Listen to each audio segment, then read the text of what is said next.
I was born in Garwin, Iowa in 1939, and we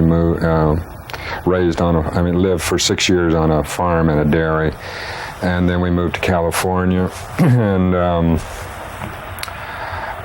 my parents bought a very large commercial bakery, which I worked at through college, which isn't important only in that I do a lot of clay cakes now, which are decorated exactly the same way that commercial cakes are decorated, which is, I guess, some kind of influence on me because of my association with the bakery as I was growing up. Was that your whole family, or just your dad, or? Was my father and his two brothers owned the company, and then I worked there. Practically everyone in the family worked there sometime during the time that they owned it. Do you think you got your beginnings in art there, decorating? No, I never really did any decorating. I would go. They would put the frosting for decorating in paper tubes, and then when they got low, they would just throw them away, and I would steal them out of the trash and decorate paper and cardboard boxes and things with it. As to where one gets his beginning, I don't think anyone really knows. In terms of a career, the whole time that I was in school, in junior high school and elementary and high school, my motivation or career orientation was towards engineering or mathematics or architecture. When I went to college, I went to San Diego State. I don't know whether when we moved to California, we went to San Diego. And I went to San Diego State. And at that time, we were not required, if you were an art major, you were not required to have a minor. But when I started at the college, I was a math major. One reason was for family pressures. My father's great goal in life, I think at that time, was that I would be terribly successful in some career and would be able to support he and my mother in their old age. And so I started out as a math major.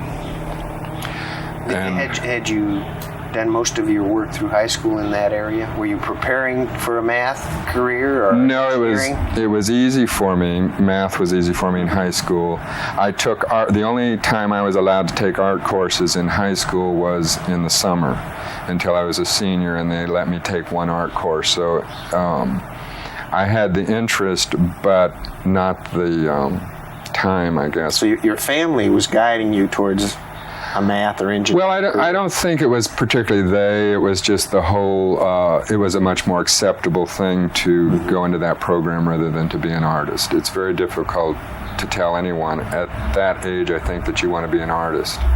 It's more acceptable now because of a lot of things, but then being an artist was sort of a frivolous thing, I think. Yeah. And I think that a lot of people want to be artists with no kind of talent. I mean, there's a lot of artists in the world. A lot of glamour to it, and I think so. It's like owning a gallery. There's a lot of glamour associated with a gallery, but when you get right down to it, it's a lot of hard work. Mm-hmm. Same way with being an artist. So I went to college for 2 years, and I finally got into the calculus program, and I didn't understand what we were doing. And I kept asking, and no one would tell me, and I eventually failed the course. So I went to take counseling, and one of the things that I did learn while I was in school was how to take a test. And so they gave me a series of tests, the Cooter preference test and some other tests, which are supposed to tell you from a series of answers what your career motivation is. Well, I knew how to answer the questions to get the result that I wanted. And so all the tests said that they gave me a list of 20 or 40 things, all in the art field, that I would be capable of doing, ranging from being a janitor in a museum to being an artist, I guess. So I had those tests then to back up my decision, and I had already been an art minor, so it was a very easy change for me. So then I spent 5 years as an undergraduate, and at that time in California, teachers were needed desperately, and so I decided that I would take the education program and be a teacher, which I was a complete disaster, but I did get my teaching credential. How long did you teach? 1 year. It was I was very young emotionally. I was, or not emotionally, but just mature-wise. By the time I got out to teaching, I wasn't that much more mature than the people I was teaching. It was a very difficult year for me. What age level were you teaching? I taught, well, now that I've said that, I taught 3rd through the 8th in a very small community in the San Joaquin Valley. And I was a traveling art teacher with a little cart. And I would go from classroom to classroom teaching an hour art program, which the teachers loved because it gave them an hour off. And some of the children liked and some of them didn't. And that was my first experience in dealing with I guess what would be called bilingual education now, because the San Joaquin Valley is a migrant labor area, and I was dealing with, and in this school district, they separated children by IQ or learning abilities. So the low group was basically children who didn't speak English, and I had to try to teach in that situation so I can understand the problems of bilingual education, even though I may not agree with it. When did you decide to make your move as a not commercial, but into the art field as a career? Well, during the first year of teaching, it was at the beginning of the Vietnam thing, and I was being drafted. I tried to get a deferment because of being a teacher. I was told that California didn't have trouble getting teachers, especially not art teachers. And so rather than be drafted, I volunteered for the officer candidate program through the Navy. So I was in the Navy for 3.5 years. As an officer, I went in as an ensign and came out as a lieutenant. And that period of time is when I had to mature. When I went to OCS, it was the only time in my life I was ever threatened with failure.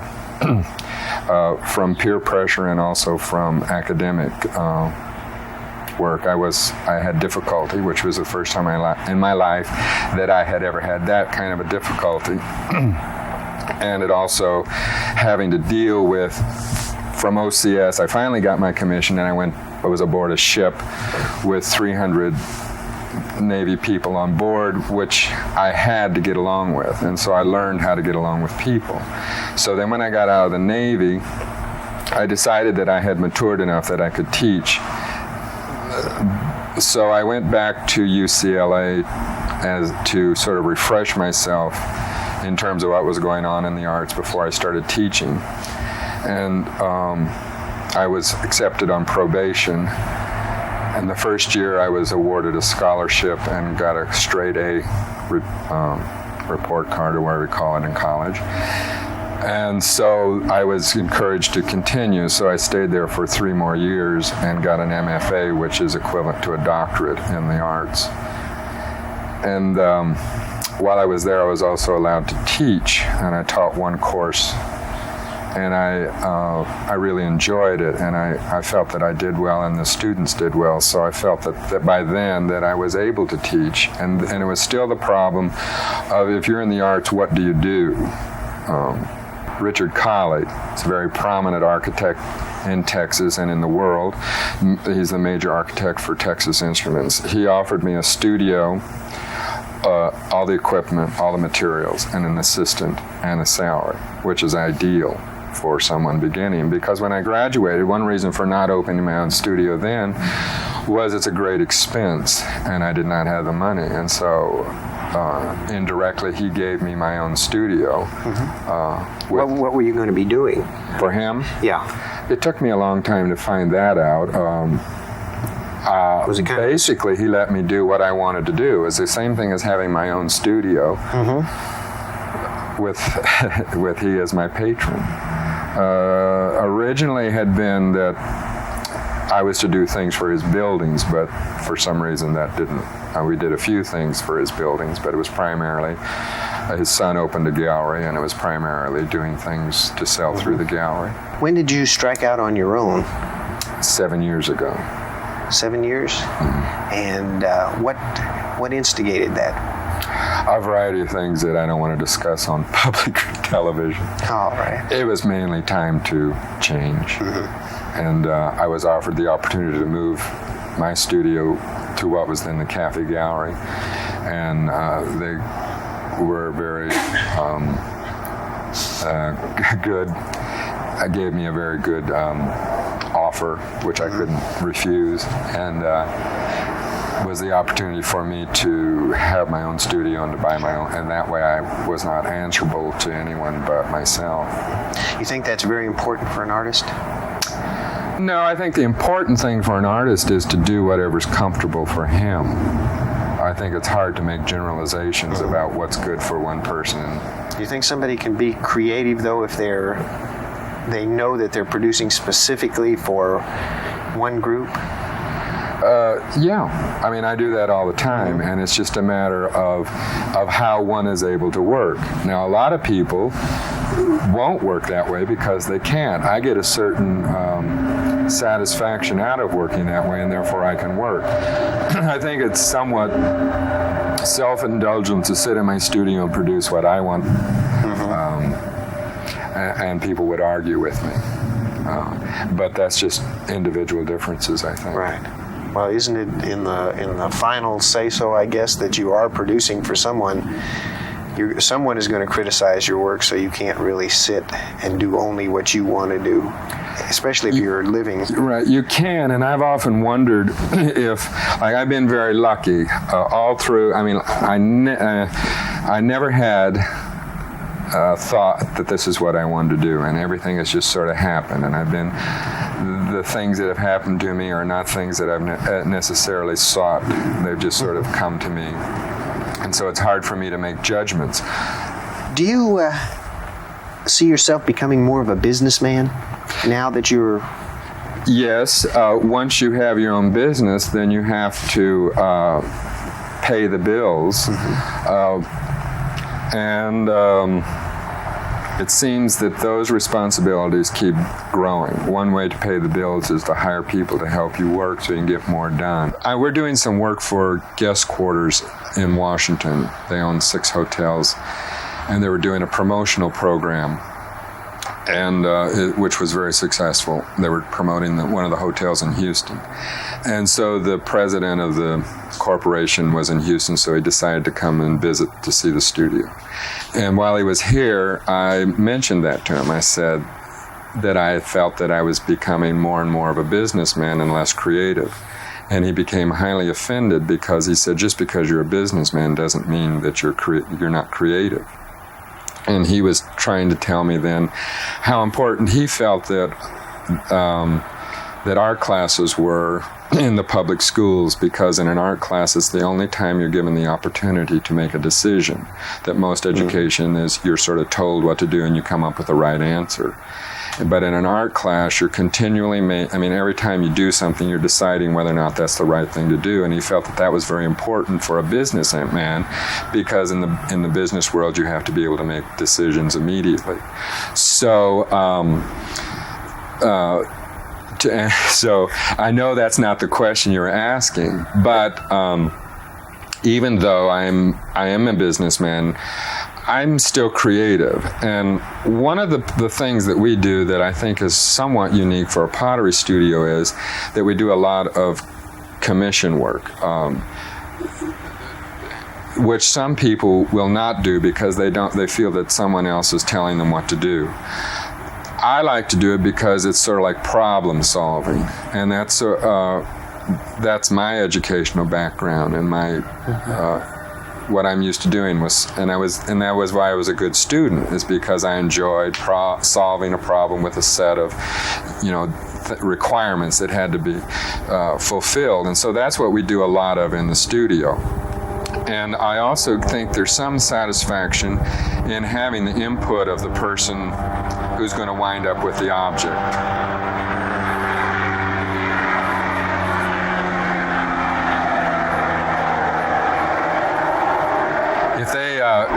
If they have, even if it's a simple thing as choosing colors, it's a much more personal thing for them. I think it's something that they take greater pride in. And it takes time to get this out of people. The thing that I hate worse is when someone comes and says, I want something, make something for me, which is almost impossible, because under that situation, then I feel that they should go in the gallery and select something that they like. But for me to sit down and try to guess what it is that they want, Right. I can't do. And so in that case, then to fulfill that assignment, I would sit in my studio, make what I want, and then put it in the gallery, and then whoever likes it can take it if anyone does like it. Mm-hmm. I spend less time in the studio doing the things that I want to do. When I have an exhibition now, I tend to do things that may be somewhat repetitive, and also things that I think will have some that people will take home with them. Mm-hmm. That's one of the problems when you start selling things. You tend to start making things that you think will sell, which then is becoming commercial, or whatever the term that you use that I objected to. Yeah.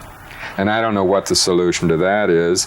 I'm just now getting to the point where I'm not really struggling anymore. Everyone seems to think that I get the impression that people in the community think that I'm doing quite well. And I am in terms of success, but not in terms of monetary return. And this is the first year that I've really seen any kind of return after 7 years. And so it's not an easy thing. And so when you start making money, then it's hard to say, okay, I'm going to stop making money and start being totally creative again. My lifestyle is very easy to maintain because it's a simple lifestyle, and I don't have a desire for. Well, I would like a Cadillac Seville, but then that's just because I think it's a very strange design, and so I'll just wait till they're cheap and used. But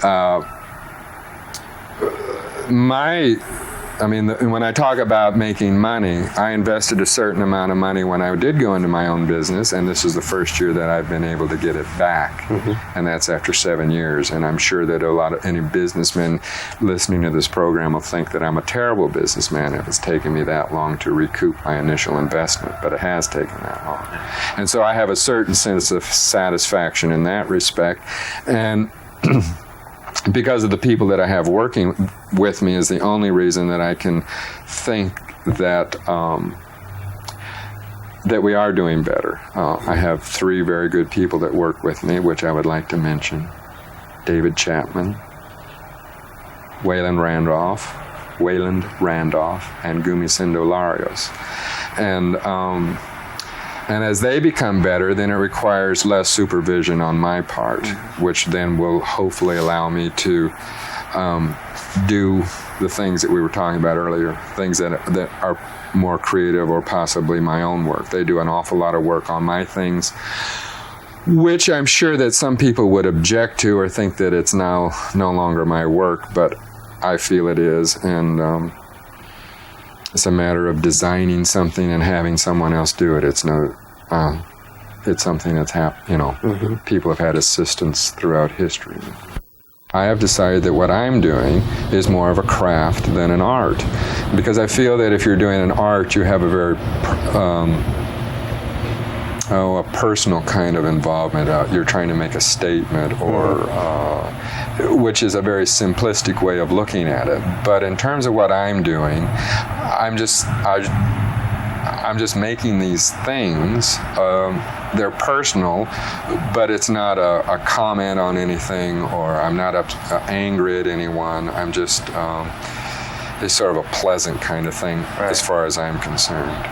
So the difference between the artist and the craftsman is in the person and not in what he's doing.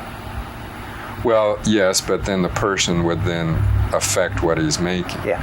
And a lot of people want to argue with me that they think what I'm doing is art, or that I'm an artist, and I refuse to accept that, and I was accused of copying out, and that might be it. I don't. Also, the term artist to me has become somewhat watered down, because anyone who paints then is an artist, and I don't agree with that. There's a difference in painting, and there's a difference in an artist. Also, the people that I consider artists are not necessarily accepted in some communities, like this one, for a variety of reasons as being art. I think the main thing about art is it should be a pleasant experience, and people should approach it that way. It's not intimidating. It's not threatening. It should be, no matter what it is, you should be able to relax and look at it. Mm-hmm. That's the advantage that I have. First of all, working in pottery, most everyone can relate to a clay object because clay is part of everyone's daily life just because they eat off of dishes which are clay, and people are used to touching them. And so people will come into the gallery and they'll touch things, and there's something about traditionally or culturally or whatever it is, people can relate to them, to what I'm working. So I have that advantage. It's easier for me to appeal to a larger segment of the society, and also because of the things that I'm making, because they are relatively safe, and they are functional, and they are clay, and they are good, and they're decorative, and they're pretty, and they're not offensive. Some things I make are offensive, but then that's okay. Do you make them to be offensive? Well, yeah. I mean, no, I don't sit out to say I have difficulty with people who make ugly art, because to me the world is full of ugliness anyway, so why make something purposely ugly? But then I can understand it, because then this is their statement on the society, is that, we're surrounded with ugly things, so here's another ugly thing, I guess. And I try not to make ugly things. The things that I would make that are offensive in other reasons, in other ways, and you don't want to ask me why, because I don't want to say it. Where is your market at for your art? Okay, we sell primarily everything that we make. We could sell here in town through the gallery. That doesn't mean it's only local people, because we've been in business for 15 years, 7 years with Mr. Colley, and 7 years, that's 14 years, so 7 years here. We have a lot of people, like people who visit the town either on business or on vacation yearly, or whatever. We have people who will come here every time they're in town. This is one place where they want to come and visit, whether they buy something or just visit. So but primarily everything that is sold is through the gallery here in Corpus Christi. When I moved here in 1969, I felt that it would be very difficult. But as it's turned out, it's been very, very, very good, which I appreciate, and which I would like to thank the community for that support. I exhibit out of town in a variety. I have a gallery and do you want to hear my list? Sure. A gallery in San Antonio, in Washington, in New York, Santa Fe, Scottsdale, Los Angeles, and one in Boston. And that's all that I can think of right offhand. And and one, I just picked up one in Houston. And these galleries, I cannot supply. I send them a few things, or I have an exhibition. I like to have exhibitions out of the city, because it gives me an opportunity to travel. It's an event. I go to another town. It's a certain amount of ego involvement, because they're nice to me. They plan parties, they take me to dinner, and all these things. Attending openings as an artist is I'm not an artist. As a person who's produced these things, is difficult, because people are interested in talking to the artist, but generally they don't have anything to say, and so you're put in the position of carrying the conversation, which is a skill that I guess that one has to learn. In other words, they just like being around the artist and listening to the artist talk? Right. And they are interested, and that's the only way to I guess, make people feel relaxed with art, is to see that the person producing this thing is just another human being, as they are another human being. And through exposure, that way you build up a rapport, and then the person will eventually become more relaxed and more receptive to all forms of art, I guess. Also, I think exhibiting out of the city gives me, I can't think of, reputable, makes me a more reputable person here. And then this makes me feel that I am okay in terms of my peers or my contemporaries, that I'm still able to compete with what they're doing because I am offered exhibitions outside of the city. And that has nothing to do with being derogatory towards Corpus Christi or anything. It's just sort of the way that I feel. I've gotten terrific support from this community. And so I really don't think about what I'm going to do or what is going to happen in the future. I just sort of let it go. Whatever happens, happens. Que sera, sera.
So, Bill, when did you decide to become an artist? Well, I don't think I ever really consciously made the decision to be an artist. It was like a series of events, and I suppose the first real commitment was when I took a job as a potter and had to perform. Why did you decide to become an artist? Why? When I started my undergraduate work, my first years in college, I was a math major, and I took calculus, which I never understood, and consequently I failed it. And I had to choose another major, and I had wanted to do an art major, and so maybe I failed calculus on purpose so I could do art. So that's when I first started. Why do you choose to work in Corpus Christi, Texas? Well, when I graduated finally at age 29, I thought I wanted to teach, and I didn't get I wasn't offered a teaching position, and I heard about a job in Corpus Christi, which was with a very well-known architect who would provide me with a studio, and I would work for him. So I decided to do that, and so I had to come to Corpus to take the job. And the city was responsive to my work, and I developed customers and got a lot of attention, and so I stayed. What are some of your... Start from just... On that last question. Okay. The one that I was getting ready to ask. All right. What are some of your more popular pieces? Well, right now we do a lot of commemorative pieces where we are commemorating either someone's achievement on their job or as recognition for their community service. This one we're doing right now is for a lady who was superintendent of the Catholic schools for several years, and so this is being purchased for her as a going-away gift. So by this time, I think I've commemorated every event in Corpus Christi, and probably everyone has their own mug with their name on it. What are some of your personal favorite pieces? Well, I think my favorite pieces are a lot of the earlier pieces. Pieces that I got to do when I was doing discovering my own artistic abilities and my own creativity, and now I do a lot of commission work, and so I don't get to have my own choices anymore. So if we were to, I'm trying to, I do like the monsters. I'm trying to think of something. There's a green vase inside. I can show you when we go in the gallery some things that are my favorites. Just let me stop you there for a second. Go ahead and describe them here, because we won't be picking up the audio so much in I there. don't know what's in. Just, if you're talking about the green vase. Okay. And would you mind mentioning the cowboy boot and being in the Smithsonian Okay. collection? Right. Okay, now there's a poster here of the boot. Can I do that and then you can pick it up later? Oh, don't even point to Oh. it. Just talk about it, because the camera's looking at you right now. Oh, they are? It'll look at that and whatever else Okay. right there. So why don't you pick up with your last question again? The trees, the eucalyptus trees. Are there any of those in there? Well, She do asked you me want what me to I just add another question? Do you have any really famous pieces? And then he could. What are some of your favorite pieces? Well, one of my most favorites are the cowboy boots, which I started doing. They're about 15 inches tall and airbrushed on the leg part of the boot. And they've become very popular, and I've gotten a lot of attention from them. There's a nice bulbous sort of nice round vase inside with beaded turquoise beads on it, which I like. And I like those kinds of things. That one of my most favorite, I suppose, is the trees, which is a design that I developed maybe 25 years ago, which I still do and still has a certain quality that I like about it. Now, do you consider yourself a craftsman or an artist? Well, I would like to say I'm both, because a craftsman, a painter can be a good craftsman. Anyone can be a good craftsman, because a person is someone who does his work very well. Like a baker can be a good craftsperson, or a bricklayer. So I like to think of myself primarily as a craftsman. Occasionally I make pieces of art, but not every piece is a piece of art. And why do you consider yourself both? Because I'm an excellent craftsperson, and once or twice I've made a piece of art, which is, there's, and to me, craftsmanship is when you do a good job, as I said, and I try to do my work so it's very not perfect, but well crafted. And then the thing that takes it from a craft is when you something personal in the piece, like an idea or a message or a personal expression. And occasionally I get to do that, but I think painters get to do it more often. What are some of the highlights of being an artist? This interview. I like the attention. I like that I get to do what I'm doing, even though sometimes I sit in here and wonder why I'm doing it. I still get to do it. I get to work with clay, which I enjoy doing. I get to meet people that I wouldn't meet otherwise. I've gotten to do a lot of things in my life, travel, and I've got to see things because of the field that I've chosen. I get to get the attention. I get to have a show at the museum next March, which is a great honor, a survey show of 25 years of work. I just get to do a lot of things. Now, you say you're setting up a show at the Art Museum. Mm-hmm. What's it like setting up and preparing for your very own show? Usually it's a good experience. One gets to, this is an opportunity for me to make things that I want to make to please myself rather than a commission.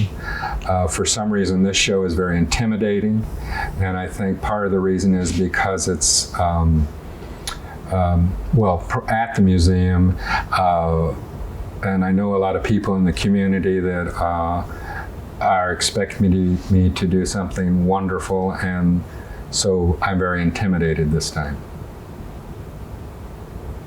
What are some of the pieces you're creating for the show? Or can you tell us about some of the pieces you're creating for the show? No, it's a surprise. Yeah, okay. But go ahead. What are some of the pieces that you're creating for the show? Well, I'm working with an idea that I haven't fully developed yet, and it's, you asked what are the things I get to do as an artist. Last February I got to go to Miami, and then I went over on the other side of Florida to Naples, and then we went to St. Petersburg to see a show called The Treasures of the Tsar. And it was a collection of very well crafted pieces, and there were a lot of costumes and jewelry and crowns and icons, and they were probably like 300 or 400 or 500 years old, and a lot of the pieces were set with precious and semi-precious stones, and they were very crudely set, which is different from the way jewelry is done today, where it's much more perfect. And I was fascinated by the settings and the jewels, and I'm working on some pieces that are trying to incorporate the idea of those pieces. So you don't only do ceramics, you also do some jewelry making? No, no. What I'm doing is making clay to look like the semi-precious stones with gold lusters and shiny glazes and things like that. But that's an excellent question. Bill, talk about some of the materials that you use and how you get the ideas. I mean, where'd you come up with the monsters? Where'd you come up with the sand? Okay, do you want her to ask me? Yeah, just Okay. if you would, please. Where do you come up with some of the ideas for your pieces? Well, as I mentioned before, at least 50%, that's half, of what I do is commission work, as is this piece. And I'm given a series, a list of things that people want incorporated into the piece. Like this one, they wanted, they wanted the cathedral, they wanted children, they wanted the logo of the school, they wanted palm trees. And then it has an inscription around the bottom, which you probably can't see. So those are the list of things that I had to work with. So then it's like solving a math problem. I have a list of things and I have to come up with an answer. And so I've designed this piece by placing the things in what I hope it turns out to be a pleasing design. So that's one way where ideas come from. And lots of people don't like to do commission work because they feel like they're being told what to do.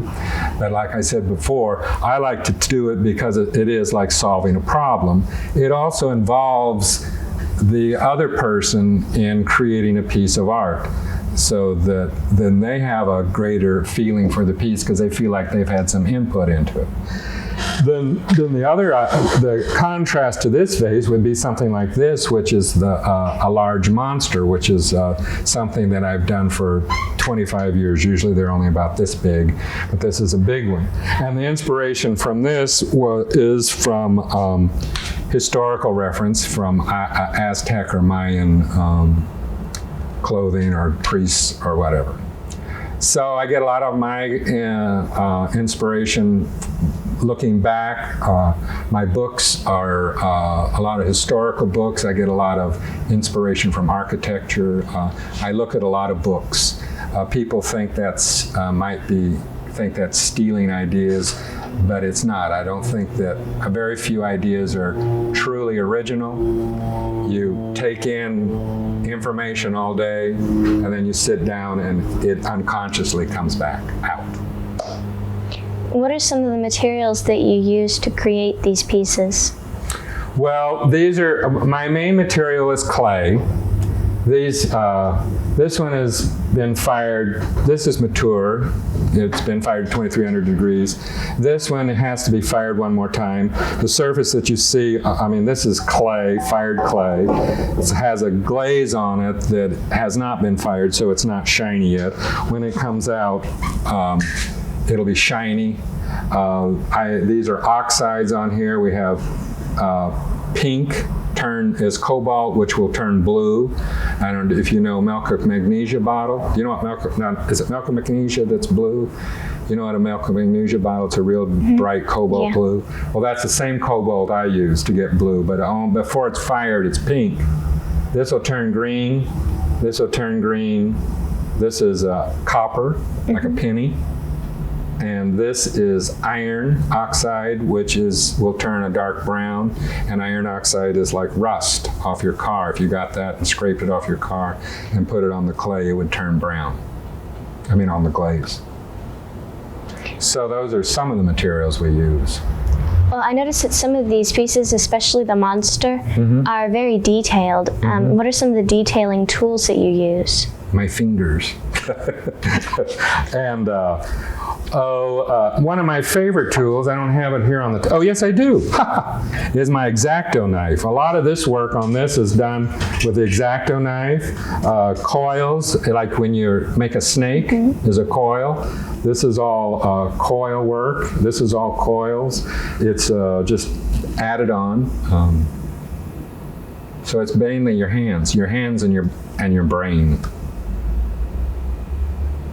Okay. One question, I think if we could just wrap it up with one question about what kind of advice you would give to kids who have the interest in it. Is it worth going into a career for art? And that sort of, What advice would you have? What advice would you give me? Or yeah. I want to be an artist, Phil. What advice would you give me? There you go. Exactly. What sort of advice would you give to someone who wanted to be an artist in this field? If one truly wants to do it, one will do it. Like you asked me why I do it, and my answer was that I didn't know. But it was something obviously that I wanted to do.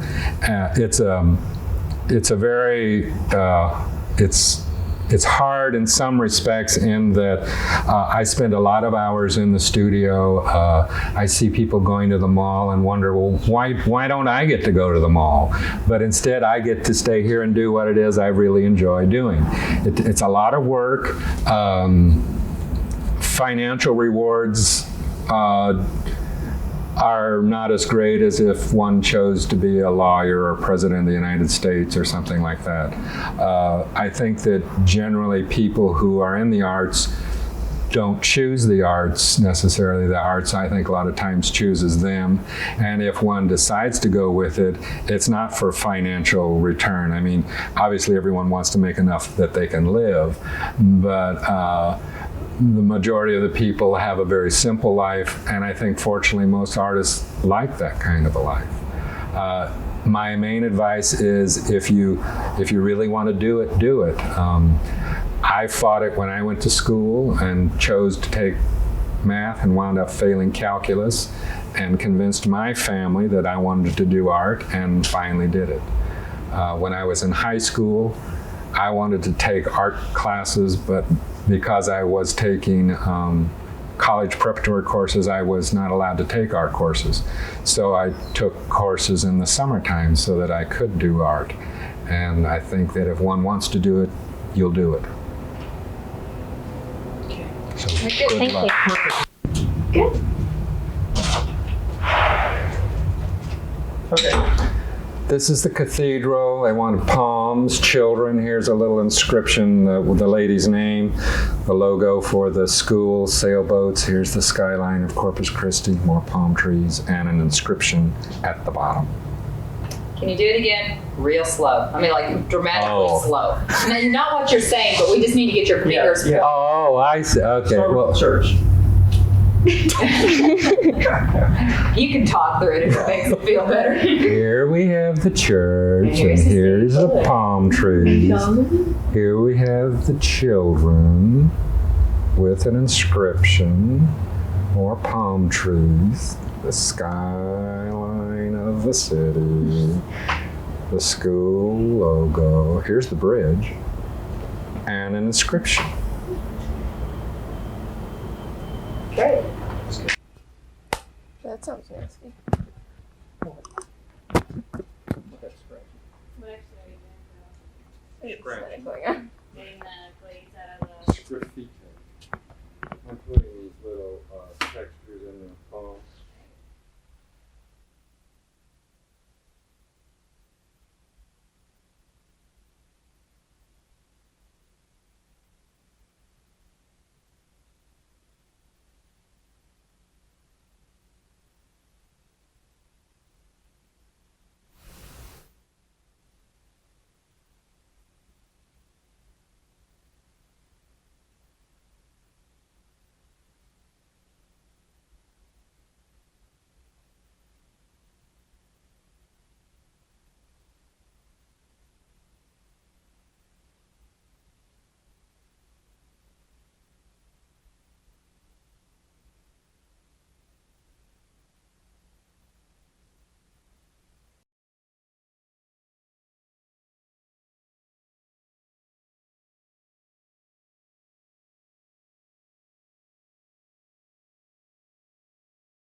I always tell people that I'm a potter because I hate the term artist because it is so overused.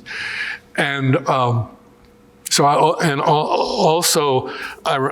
Thiebaud was one of my favorite artists for a long time, and he made the very luscious paintings of desserts, and they were fabulous. He was interviewed on PBS, so I watched it, and the person interviewing him said, well, you know, you were an artist or something. He said, no, I'm not an artist, I'm a painter.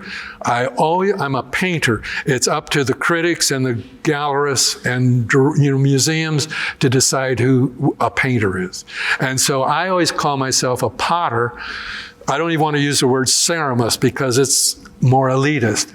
And I always felt that if I was a potter, I had no obligations to do anything. I could do anything I wanted. I didn't have to worry about making, quote, art.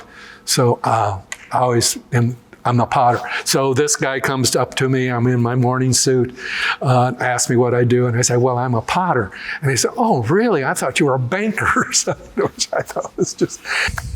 When I work, once I make something and fire it and it comes out of the kiln, it's gone. I don't think about it anymore.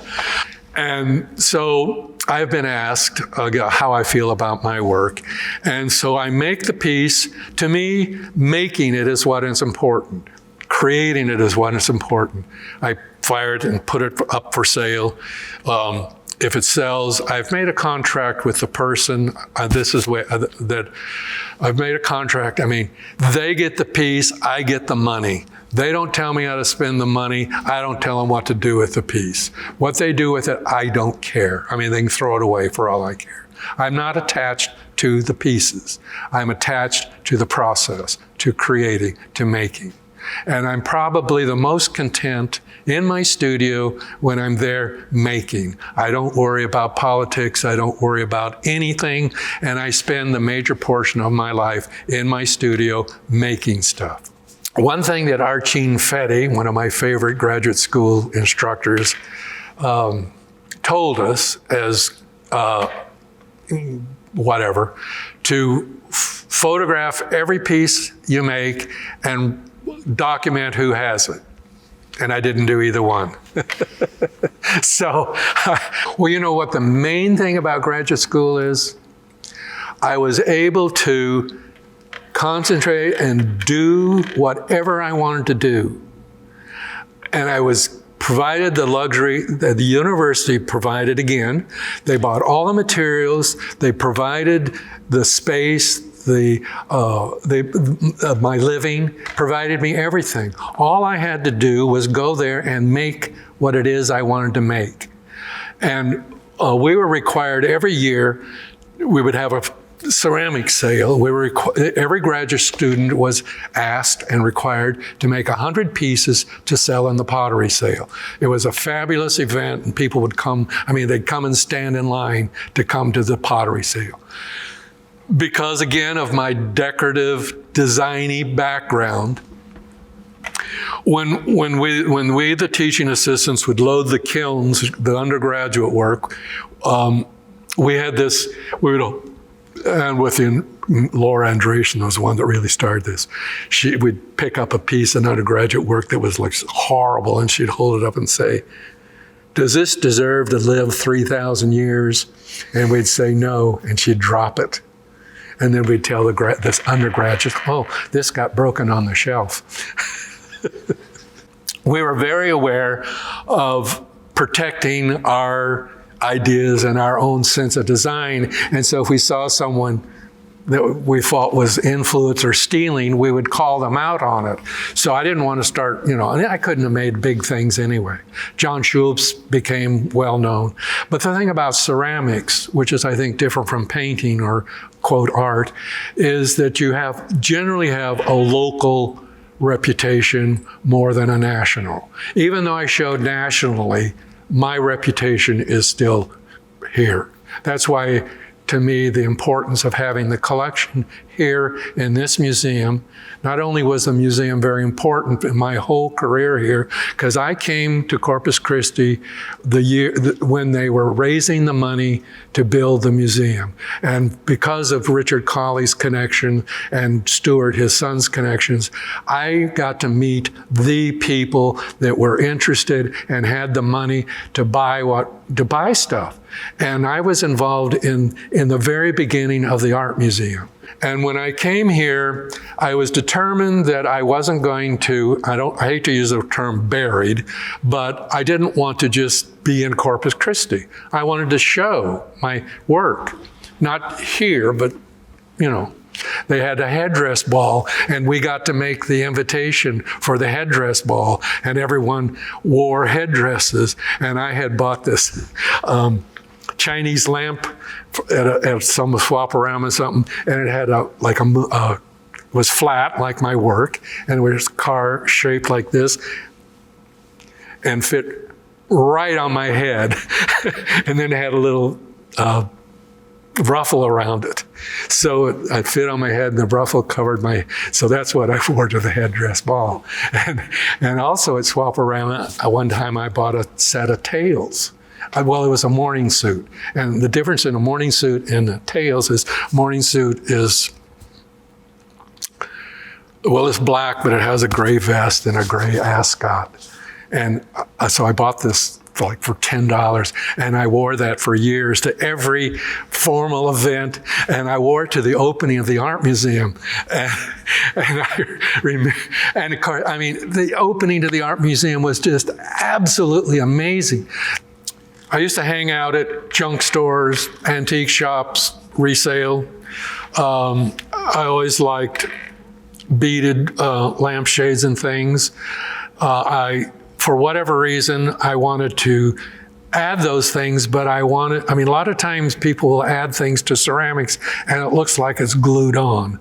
I wanted to use those things, but incorporate it and try to make it an integral part of the piece, which I think I was somewhat successful at. I used to just do stuff. I didn't think about it. I'm going to make a boot. I went and bought a pair of boots. I made a mold. I don't know whether I'd ever made a mold before. We made a mold of the boot and started and I cast boots. And I don't know how many we made for the opening show. The only boot that I have left from that collection is the black and white and silver boot that is in the permanent collection now. So we put them out and sold them. So we made some money from the collection. Consequently, a book has been produced about that collection of boots. Your collection? No, the collection of leather boots, which was produced at the same time. Well, Texans are very proud of Texas, so Texas iconography is a selling point. So for what, I don't even know why I did it, but I made a mold. I made a piece that was about the most common height. When I started measuring stuff for shows, the most common height was 13 inches, I think. So I made a vase and if you looked at the top of the vase, it was the shape of Texas, and then it was the shape of Texas all the way down, following the contour of Texas. And I made Texas vases, and then I found out that I could cut this vase into sections. So cut them in like 6 sections, and they became Texas ashtrays by adding a bottom. Adding a bottom, I made a Texas teapot, and because it was a Texas shape, people bought them. And then the iconography of the prickly pear cactus is an easy decorative thing to reproduce. I use that a lot. I use the saguaro cactus. And I don't know whether most people know it or not, but the only place a saguaro grows is in Arizona. But to me, it represented the Southwest, so I put saguaros on there because, again, the prickly pear is low, and the saguaro gave it the decoration height.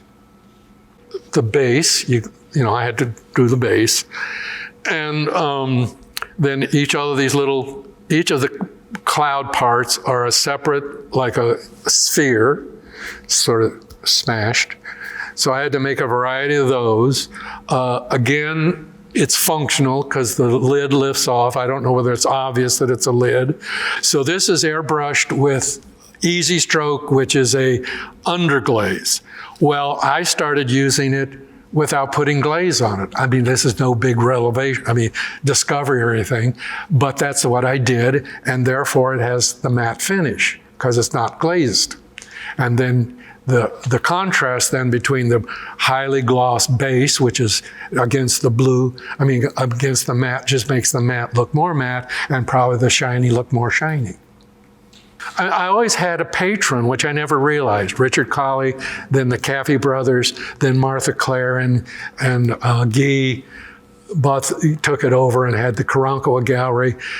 I mean, I was provided a studio. I finally had to pay for my own materials, but they paid the utilities. They paid for, I mean, it's just amazing what I've fallen into. I never had a goal of being what I am. It just all happened. And it was all so fortuitous, and it always allowed me to work. And that's what these people did for me. A lot of people want, they wanted such and such to commemorate something. So I ask them, I get as much of what they want and write it down. They'll say, I say, what kind of a design? Well, you decide. I say, no, it's not for me, it's for you. What do you like? So I get as much information from them as to what they think they want, and then it's up to me to solve the problem of satisfying what they want within my realm. Sometimes they'll say, well, can I have a sketch? And I'll say, no, you can't have a sketch because it'll take me as long to make the sketch and it won't look the same anyway. I'll make the piece. If you don't like it, you don't have to buy it. And so then having these restrictions sets up a problem. And because the math background, you solve a problem. And that's what I'm doing. And I spend in the mornings waking up, I do the Sudoku, I do the crossword, I do the word jumble, which are all puzzles, solve the problem. And one of my favorite pieces, other than McNamara's retirement, is the Tsar's cookie jar, because for some reason, to me, it's almost, there's something about it that's perfect. And fortunately, you all get it. And so I made these pieces that I made fake jewels and I made fake bezels and then added beads, and they became very, very Baroque and decorative. And also included was a series of monster icons, which were from a Russian book I bought that were sort of, I don't know if you know Russian iconography, they're very flat. And that was the inspiration for those. And they're also, well, I guess they aren't as decorated as the ones I made. In fact, Mel Klein has the most basic ones, but they're really nice. Raku is, again, a traditional Japanese process where you fire the piece, you take it out of the kiln when it's red hot, you put it in a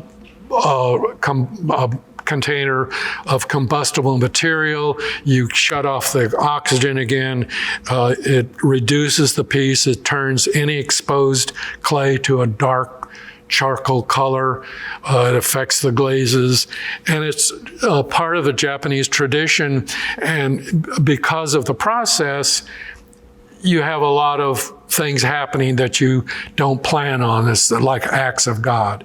Like the trash will affect the glaze and scar the glaze. And so when they would take it out, they would, contemplate it and look at how God had, became and it was a very intimate thing.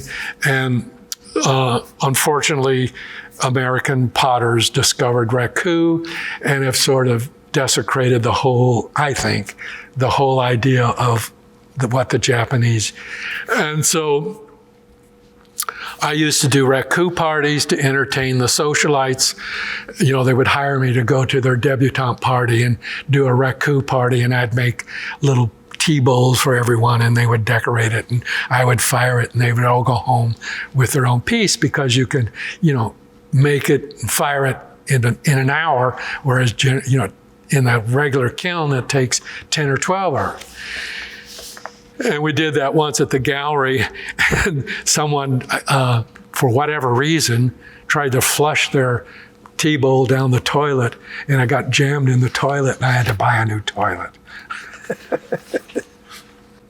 Ben's approach is, because he was a director, he's very good at arranging, setting the scene, and when he has an opening, the build up to the opening, the setting the scene, creating the space, designing the invitation, getting the art, all of, and building up and having the opening. And I think he always said that in a play, once the opening show, he was no longer interested because it was over. The build-up was what was important. And I think that's the way he approaches his gallery, is creating an environment for the art. He's very good placing things visually. I never really understood what a gallerist does and how important they are to a creative person. And he's very literate. He's smart. He knows how to spell, which I don't know. A lot of the pieces have literary references. Like went through the list you gave me, and there's one entitled "Old Man's Visions, Young Man's Dreams." And so I was asking last night, what does that mean? And it's a quote from the Bible. And he was a theology major or something at one time in his career. So he has a lot of biblical references, literary references. He knows words. I learned 2 words from him, plethora and dearth, which are... What is dearth? The opposite of plethora. Dearth is